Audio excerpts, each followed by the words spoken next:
ఇప్పుడు మనం ఏం మాట్లాడుతున్నాం వీళ్ళందరితో అంటే ఎక్కడా కూడా ఈ సభ సాక్షిగా చెప్తున్నాను, ఇది ప్రజలకు కూడా తెలియాలి. ఎక్కడా కూడా గత ప్రభుత్వం తాలూకు హెడ్ చేసిన వ్యక్తి చేశారని ఎక్కడ కూడా నేను ప్రత్యేకించి మాట్లాడాను.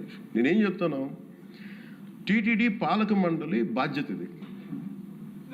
మీరు కూర్చోబెట్టి మీరు బాధ్యత తీసుకొని వాళ్ళ పార్టీ ఆ ప్రభుత్వం స్థాపించినప్పుడు వాళ్ళ నియమించిన పాలక మండలి వాళ్ళు చేసిన తప్పులకి సింపుల్ ఏం చేయాలి అధ్యక్ష, ఒక ఇంటర్వ్యూలో కూడా నన్ను అడిగితే నేనేం చెప్పానంటే, you mean to say you going to blame the person who headed the last government అంటే my intention is not that.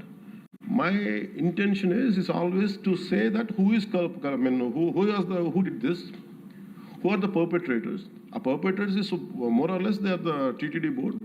Let them be accountable for that. ఎక్కడా కూడా నేను ఈ వ్యక్తి గురించి మేము మాట్లాడలేదు, ఎందుకంటే డైరెక్ట్గా ఇన్వాల్వ్మెంట్ ఉందని మనం చెప్పట్లేదు అది, ఎందుకంటే వాళ్ళు నియమించిన బోర్డు ఇది.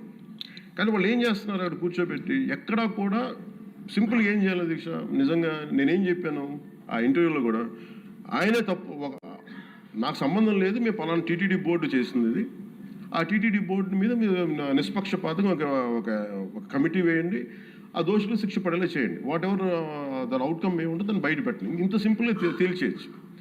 వాళ్ళు వెనకెందుకు వేసుకొస్తున్నారు నాకు ఈ రోజుకి నాకు అర్థం కాదు.